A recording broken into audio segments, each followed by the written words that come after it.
Welcome to Saya Education. I am Ghulam Saqib, your English coach. Today I am going to explain the summary of his first flight, the chapter number 1.5 in your English textbook of 10th standard.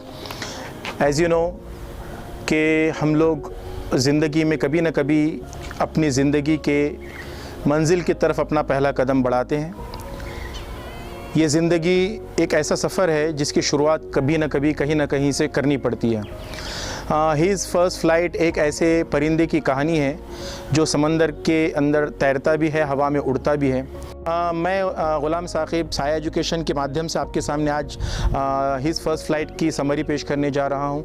ये कहानी शुरू होती है कुछ इस तरीके से कि एक समंदरी परिंदा है सीगल, जो अभी अभी एक ऐसी उम्र में पहुँचा है जहाँ उसको उड़ना है, उसको अपनी ज़िंदगी की पहली उड़ान उड़नी है। उस पहली उड़ान में अगर कोई रुकावट उसके सामने है तो उसके अपने अंदर का डर, उसका खौफ, उसके अंदर की हेजिटेशन, उसके अंदर की घबराहट, उसके अंदर की हिचकिचाहट है। याद रखिए, हम अपने आसपास के माहौल से सीखते हैं, हम अपने आसपास के माहौल में जीते हैं, हम अपने रिश्तेदारों में, अपने माँ बाप, अपने भाई बहन के दरमियान ज़िंदगी को जीना सीखते हैं। ऐसी ही एक शुरुआत होती है सीगल की, जब 24 घंटे पहले उसके भाई बहन दोनों हवा में उड़ना सीख चुके हैं। माँ बाप उनका हौसला बढ़ा रहे हैं कि देखो बच्चों, तुमने बहुत अच्छी उड़ान उड़ी है, बहुत अच्छे से आप हवा में उड़ रहे हो, बहुत अच्छे से आप सी के ऊपर से डाइव ले रहे हो और इस तरीके से आप अपना शिकार करना भी सीख चुके हो, मछली को पकड़ना सीख चुके हो। माँ बाप, उस सीगल के माँ बाप अपने बड़े बच्चों को हौसला दे रहे हैं और हौसला देने के बाद, उनको एनकरेज करने के बाद वो उनकी तारीफ़ भी कर रहे हैं, उनको प्रेज़ कर रहे हैं। अब बात आती है एक उस सीगल की जो अपने घोंसले से अभी उड़ा ही नहीं है। आप उस सीगल को अपने अंदर कहीं देख सकते हैं। बहुत सारे बच्चे होशियार होते हैं, ज़हीन होते हैं, उनमें टैलेंट होता है, उनमें कैपेबिलिटी होती है, उनमें स्किल्स होती है, लेकिन वो उसे इस्तेमाल करना नहीं जानते। वो अपनी ज़िंदगी का पहला कदम उठाने से शर्माते हैं। यहाँ ये कहानी हमें यही बताती है कि आपको ज़िंदगी के सफ़र को पूरा करने के लिए सबसे पहले अपनी ज़िंदगी का पहला कदम उठाना ही होगा। और वो कदम हम कौन से वक्त में उठाते हैं? वो परिंदा एक ऐसी उम्र में पहुँच चुका है जहाँ उसको पहली मर्तबा हवा में उड़ना है। उसके पास पंख हैं, उसके पास टैलेंट है हवा में उड़ने का, उसके पास समंदर में मछली को ठहर कर डाइव लगाकर पकड़ने का उसके अंदर स्किल है, लेकिन वो उसे इस्तेमाल करने के लिए डर रहा है।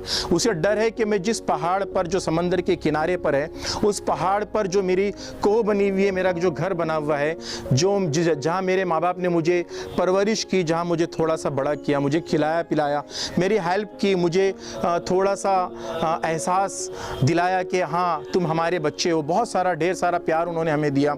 आज वो वक्त आ चुका था जब माँ बाप चाहते थे कि बच्चा अपनी ज़िंदगी की पहली उड़ान उड़े। वो अब अपने घोंसले में खड़ा था कि उसकी माँ ने उसके पास आकर कहा कि दौड़ो बेटे, आगे दौड़ो और बिल्कुल जंप कर दो हवाओं में। ये हवाएं तुम्हारा बाहें पसार कर इस्तकबाल करती हैं, तुम्हारा वेलकम करेंगी और तुम्हें उड़ना ही है। अगर तुम नहीं उड़ोगे, अगर तुम डरोगे तो तुम इसी तरह से भूखे मर जाओगे।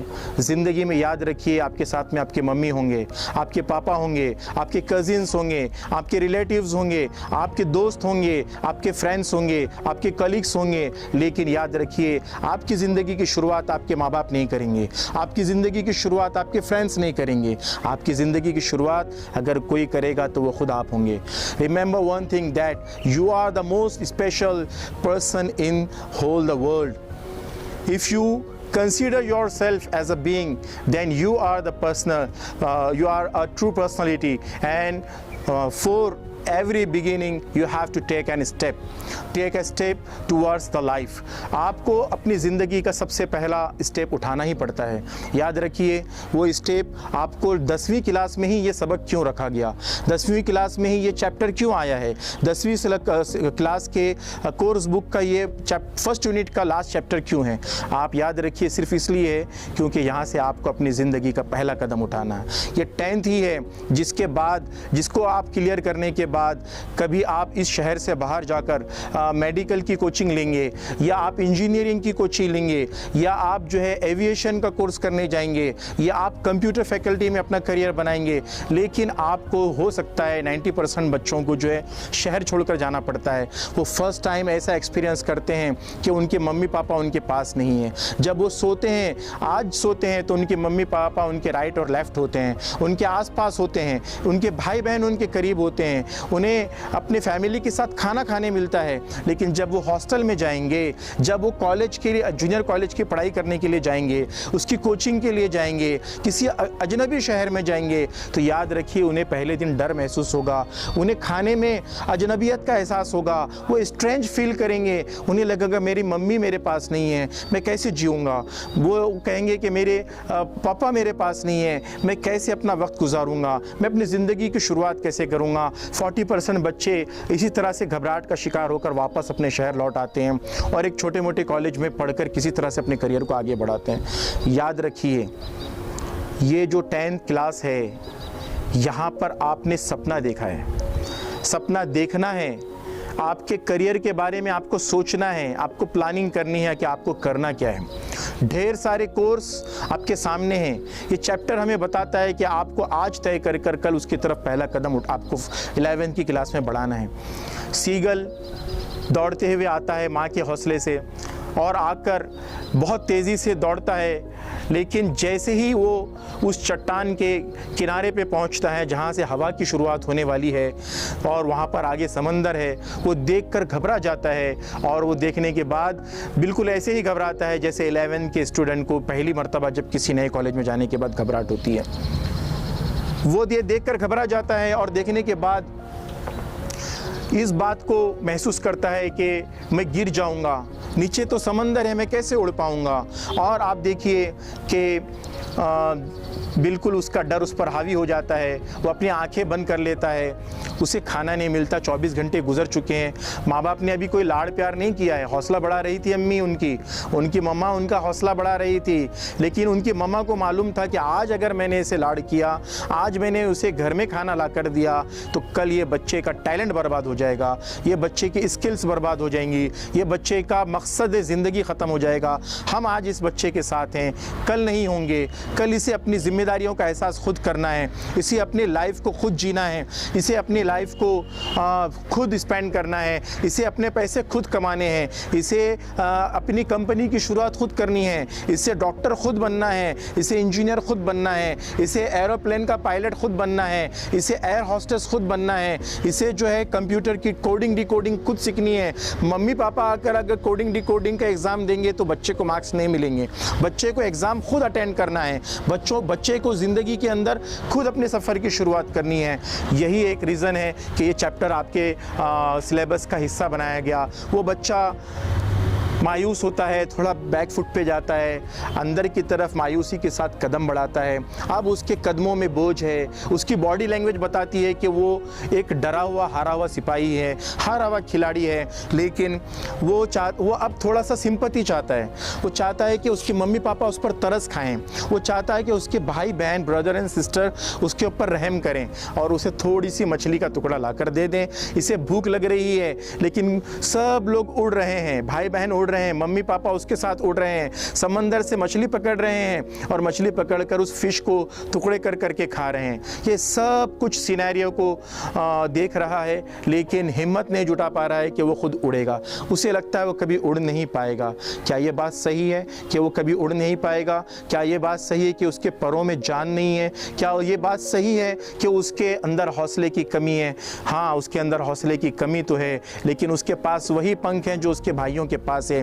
दुनिया में हर इंसान को गॉड ने, खुदा ने, अल्लाह ने उसको टैलेंट देकर पैदा किया है। वो उस परिंदे को भी टैलेंट देकर पैदा किया था। मैं ये आपके सामने इस कहानी को आगे बढ़ाते हुए कहता हूँ कि अब वो धूप है, सुबह थोड़ी सी निकल कर वक्त हो चुका है, अब सूरज थोड़ा बुलंद हो गया, ऊंचाई पर आ गया। अब वो करीब आता है, फिर करीब आने के बाद उस चट्टान के किनारे पे खड़ा होकर, बड़ा सा पत्थर है पहाड़ पर, और वो समंदर की तरफ झांक कर देखता है और ऐसी आंखें बंद कर लेता है जैसे वो सो रहा हो। आपने किसी सीगल को, उस समंदर के आबी परिंदे को इस तरह से सोते देखा होगा। तो वो सोता है और वो ये जताना चाहता है कि देखो मम्मी मेरी तरफ देखो ना, मैं तो थक गया हूँ, मैं तो भूखा हूँ ना, मैंने कल से कुछ भी नहीं खाया है, आप मेरे साथ रहम क्यों नहीं करते? आप मेरे से रोज़ तो प्यार करते थे ना, आप रोज़ तो मुझे खाना बना के खाना खिलाते थे ना, आज क्यों नहीं खिला रहे हो? आज क्यों मुझ पर रहम नहीं कर रहे हो? आज मुझसे प्यार क्यों नहीं कर रहे हो? आज क्या मैं आपका प्यारा बेटा नहीं हूँ? तो वो उसकी तरफ, सबकी तरफ बड़ी एक अजीब सी नज़रों से देख रहा था, उम्मीद भरी नज़र से। होपफुल उसकी था वो कि मुझे कोई ना कोई खाना लाकर दे देगा। इतने में उसकी माँ आती है, उसको देखती है, कोई उस पर रहम नहीं करता। माँ सोचती है कि मेरे 2 बच्चे कामयाब हो चुके हैं, वो उड़ चुके हैं, उन्होंने अपनी ज़िंदगी को जीने का पहला कदम उठा लिया है, लेकिन एक बच्चा कमज़ोर है। माँ बाप की हमदर्दी ऐसे कमज़ोर बच्चों से ज़्यादा होती है। आपके घर में भी कभी ऐसा ही होता होगा कि मम्मी आपको डांटती होगी पढ़ाई को लेकर, खाने को लेकर, आपके मोबाइल के मिसयूज़ की वजह से आप पबजी खेलते हो, आपको डांट पड़ती है। आप सोशल मीडिया का यूज़ करते हो, आपको डांट पड़ती है। क्यों? क्योंकि उस वक्त मम्मी चाहती है मेरा बच्चा बर्बाद ना हो जाए, उसे जीना आना चाहिए। पबजी खेलने से आप जीना नहीं सीख सकते। आप वीडियो गेम्स, सोशल मीडिया के यूजेज से अपना करियर नहीं बना सकते। आप 15 to 16 ईयर्स एज में अभी आप जी रहे हो, और अगर आप अपने लाइफ स्पान को यहाँ से बर्बाद करना शुरू करोगे तो चंद सालों बाद आप मुकम्मल तौर पर बर्बाद हो जाओगे, लेकिन अपना करियर नहीं बना पाओगे। जिस बच्चे को 3 लाख रुपए महीने मिलने वाले थे, वो बच्चा आज 20 रुपए कमाने की लायक नहीं रहेगा। इसलिए मम्मी आपको डांटती है, इसलिए पापा आपको डांटते हैं। जैसे कि उस सीगल के मम्मी पापा उसको डांट रहे थे और कह रहे थे कि अगर तुम उड़ना नहीं सीखोगे, आज पहली उड़ान नहीं उड़ोगे, आज आप पहला कदम नहीं उठाओगे, तो आप मर जाओगे, आप भूखे मर जाओगे। कोई तुम पर रहम नहीं करेगा, कोई तुमको पैसे लाकर नहीं देगा, कोई तुम्हें कंपनी की शुरुआत करके नहीं देगा, कोई आपको डॉक्टर नहीं बना सकता, कोई आपको इंजीनियर नहीं बना सकता। याद रखिए, पहला कदम उठाना ज़रूरी है, क्योंकि इस दुनिया में अगर सबसे इम्पोर्टेंट कोई है तो वो शाहरुख खान नहीं है, वो सलमान खान नहीं है, वो बिल गेट्स नहीं है, वो जस्टिन बीबर नहीं है, वो आप खुद हैं। दुनिया के सबसे बड़े, आपकी लाइफ के सबसे बड़े हीरो आप खुद हैं। अगर आपकी ज़िंदगी में आप खुद नहीं हैं तो सोचो ये ताजमहल आपके लिए किस काम का, ये एरोप्लेन्स किस काम के, एप्पल फ़ोन किस काम का, ये ढेर सारे पैसे किस काम के। अगर आप खुद रहेंगे ज़िंदगी में, अगर आप खुद अपने आप कमाने, अपने आप को वैल्यू देंगे, आप अपने आप को आज सोचें कि आज से 5 साल के बाद आप अपने आप को कैसे देखना चाहते हैं। आप अपने आप को रिक्शा चलाता हुआ देखना चाहते हैं, कोई बुरी बात नहीं है, रिक्शा चलाना मेहनत का काम है। 15,000 रुपये महीना कमाएंगे। आप अपने आप को लेबर देखना चाहते हैं कि बिल्डर देखना चाहते हैं? आप अपने आप को कंपाउंडर देखना चाहते हैं कि डॉक्टर देखना चाहते हैं?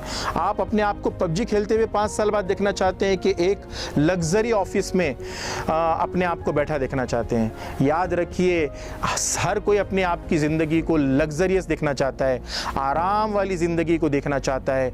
हर एक अपनी लाइफ में सुख शांति चाहता है, पैसे चाहता है, ऐशो आराम चाहता है। ये ऐशो आराम आपको अगर 5 साल बाद चाहिए, 7 साल बाद चाहिए, आज आपको अपनी ज़िंदगी का पहला कदम उठाना पड़ेगा। जो कदम आपके आज की गलत ख्वाहिशों के ऊपर पहला कदम होगा। वो गलत ख्वाहिशें, बैड हैबिट्स, आप जब उस पर पैर रखेंगे तो आपको मंजिल की तरफ बढ़ाएगी, पैसों की तरफ बढ़ाएगी, आपको सेटिस्फेक्शन की तरफ बढ़ाएगी, आपको आपके करियर की तरफ बढ़ाएगी। अब वो परिंदा एक अजीब सा मंजर देखता है कि उसकी मम्मी आती है और बाजू वाली चट्टान पर आकर बैठ जाती है। उसके मुंह में एक, पंजों में एक फिश है छोटी सी। ये खुश हो जाता है, मेरी मम्मी को मुझ पर रहम आ गया। वो सोचता है अभी मम्मी मुझे खाना खिलाएगी, अभी मुझे फिश देगी। और वो ये क्या करता है, वो जल्दी से फुदक फुदक कर खुशी के मारे जल्दी से मम्मी की तरफ बढ़ता है। Mummy thank you so much, आप आ गए, आपने मुझ पर रहम किया। मैं आपका बेटा हूँ ना, मैं आपका लाडला बेटा हूँ ना, आपने मुझे देखा, मुझ पर रहम किया। आखिर मम्मी आप मेरे पास आ ही गई, मेरा खाना लेकर आ गई, मेरी सहूलतें लेके आ गई, मुझे एप्पल फ़ोन दिला दिया, मम्मी आपने मुझे टीवी देखने दिया, मम्मी आपने मुझे सब कुछ करने दिया। आप खुश हो जाते वो बच्चा, लेकिन अभी कुछ और होने वाला है। जैसा आप सोच रहे हैं वैसा नहीं होने वाला है। वो भी गलत सोच रहा था। उसे उम्मीद थी उसकी मम्मी उसे खाना खिलाएगी। उसकी मम्मी ने अपनी चोंच को धार दी, यानी उस चट्टान से रगड़ना शुरू किया ताकि वो फिश को कट कर सके, टुकड़े कर सके, पीसेस में तब्दील कर सके। उसने क्या किया, एक छोटा सा टुकड़ा लेकर वो उड़ी और इस बच्चे की तरफ आई, उस सीगल की तरफ आई जो बहुत ही हसरत भरी नज़र से अपनी माँ की तरफ देख रहा था। वो बड़ा करीब करीब फुदक फुदक के जाने लगा, mummy mummy mummy thank you, mummy thank you, आप दे रहे हो मुझे। वो करीब गया, करीब जाने के बाद उसकी माँ उसके बिल्कुल करीब आ गई। इसे लगता था कि अब उसे क्या मिलने वाला है, वो इनाम मिलने वाला है, वो उसे अब फिश का टुकड़ा दे देगी। लेकिन याद रखिए वो करीब आती है और झट से उसके मुंह के पास फिश का टुकड़ा लेकर आकर दूर चली जाती है। उसे जैसे वो दूर जाती है, ये उसको उस टुकड़े को कैच करने के लिए जंप करता है। जैसे ही वो जंप करता है, फुदकता है, तो उसे अचानक एहसास होता है कि वो चट्टान से दूर जा चुका है। उसके पर फड़फड़ाने लगे हैं, हवा में वो तैरना शुरू हो चुका है। अब वो ऊंचाई से नीचे आ रहा है और नीचे आते आते उसे डर लगता है। उसकी सांसें फूलने लग गईं, उसकी दिल की धड़कन तेज़ हो गई। अब हार्ट बीट्स बढ़ चुके हैं, अब जो है पाल्पिटेशन कंट्रोल के बाहर है। अब जो है ब्रीदिंग में ब्रीदिंगलेसनेस महसूस हो रही है, सांसें फूल रही हैं। उसे लगता है वो नीचे गिर के मर जाएगा, पानी में डूब जाएगा। अचानक उसने अपने आप को बचाने के लिए फड़फड़ाना शुरू करे। कुछ ही सेकंड्स बाद उसे पता चला कि सब कुछ उसके कंट्रोल में है। उसे उड़ना आ चुका है, वो तो उड़ रहा था। उसने जल्दी से उसकी मम्मी उसके करीब आई और कहने लगी, बेटा जोर लगाओ, बेटा पर फड़फड़ाओ, बेटा ये फीदर्स नहीं, आपकी ज़िंदगी है, आपकी मेहनत आपकी ज़िंदगी है, और मेहनत करो और मेहनत करो, देखो तुम उड़ रहे हो, वाह। एनकरेज करना शुरू किया। और थोड़ी देर के बाद वो परिंदा बिल्कुल इसी तरह से हवा में फलांगे मार रहा था, बिल्कुल इसी तरीके से हवा में दाएँ जाता था, बाएँ जाता था, नीचे डाइव लगाता था, ऊपर जाता था, बिल्कुल इसी तरह से जैसे आप पहली मर्तबा स्कूटी चलाना सीखते हो, बाइक चलाना सीखते हो। कभी यहाँ कट मारते हो, कभी वहाँ कट मारते हो, आप अपने मस्त अंदाज में गाड़ी को भगाते हो, लेकिन देखने वाले कहते हैं और समझ जाते हैं कि नया परिंदा है, अभी अभी गाड़ी चलाना सीखा है और इसीलिए ये गाड़ियों से दूसरों को यहाँ वहाँ बेअंदाज में भगा रहा है। बिल्कुल आप ही की तरह, जैसे आपके जज्बात काबू में नहीं रहते, उसी तरह उस सीगल, उस परिंदे के भी जज्बात काबू में नहीं थे। लेकिन कुछ ही देर के बाद, चूंकि वो 24 घंटे से भूखा था, उसे थकान महसूस होने लगी। अब वो समंदर के ऊपर था, दाएं बाएं उसके बहन भाई थे, उनके बहन भाई के मुंह में उनके छोटे छोटे फिश के टुकड़े थे। मम्मी के मुंह में छोटे से फिश का टुकड़ा था, उसके डैडी के मुंह में छोटा सा फिश का टुकड़ा था, और वो कह रहे थे, बेटा और उड़ो, very good, very nice, you are flying such a nicely, you आप जो है अब आगे बढ़ता है। वो समंदर के ऊपर तक पहुंच जाता है और करीब, इतना करीब हो जाता है कि अब समंदर के पानी से उसके पैर छूने लगते हैं। वो पैर छूने लगते हैं, जैसे ही उसके पैर पहली मर्तबा पानी से टकराते हैं, वो घबरा जाता है, उसे लगता है वो डूब जाएगा, उसके पर कमज़ोर पड़ने लगते हैं, उसे कमज़ोरी महसूस होने लगती है, उसको लगता है कि मैं अब नहीं उड़ सकता हूँ। उसके भाई बहन उसके करीब आते हैं, भैया आप उड़ो, आप उड़ सकते हो, कितना अच्छा उड़ रहे हो आप, ये लो आपकी फिश का टुकड़ा, ये लो। आपकी मम्मी कहती है, बेटा तुमने बहुत अच्छी उड़ान उड़ी है, आपकी फ़्लाइट बहुत अच्छी थी। वो उड़ने लगा। जैसे जैसे उसे कमज़ोरी महसूस हो रही थी, उसे लगता था वो डूब जाएगा, वो मर जाएगा, पानी में डूब जाएगा। लेकिन उसके करीब जब उसने दाएं बाएं मुड़कर देखा तो उसके भाई बहन उसके साथ उड़ रहे थे, उसके मम्मी पापा उसके साथ उड़ रहे थे। उन्होंने उसको फ़िश ऑफ़र की, बेटा तुम बहुत अच्छा उड़ रहे हो। बहन और भाई ने कहा कि आप भैया बहुत अच्छा उड़ रहे हो, ये लीजिए आपके लिए हमने फ़िश लाई है, ये लो बेटा। पापा ने कहा कि फ़िश आपके लिए आपका अवार्ड है, आपका इनाम है, आप बिल्कुल आप बहुत अच्छा उड़ना सीख गए हो बेटे, आप हार नहीं मानोगे, उड़ोगे, बहुत ऊंची उड़ान उड़ोगे। और इस तरह से उसने अपनी ज़िंदगी की पहली उड़ान उड़ी। याद रखिए एक बात, आपको भी ज़िंदगी में रुकावटें आएंगी, आपको भी शर्मिंदगी होगी, आपको भी तकलीफ़ उठानी, कहीं पर आपको घबराहट होगी, कहीं बेचैनी होगी। आपको हमेशा अपने आप पर भरोसा करना है, अपने माँ बाप पर भरोसा करना है, अपने आस पड़ोस पर, अपने रिश्तेदारों पर भरोसा करना है और अपनी मंजिल की तरफ पहला कदम बढ़ाना है। यकीनन जो लोग कोशिश करते हैं, अरबिक में प्रोवर्ब है कि मन जद्दा वजदा, जो कोशिश करता है उसी को मंजिल मिलती है। जो कोशिश नहीं करते, अपनी ज़िंदगी का पहला कदम नहीं उठाते, वो ज़िंदगी में कभी अपने मंजिल तक नहीं पहुँचते। मैं साया एजुकेशन की तरफ से आप सभी का शुक्रिया अदा करता हूँ। इसी के साथ अपना ये चैप्टर यहाँ पर क्लोज़ करता हूँ। अस्सलाम वालेकुम व रहमतुल्लाहि व बरकातुहू।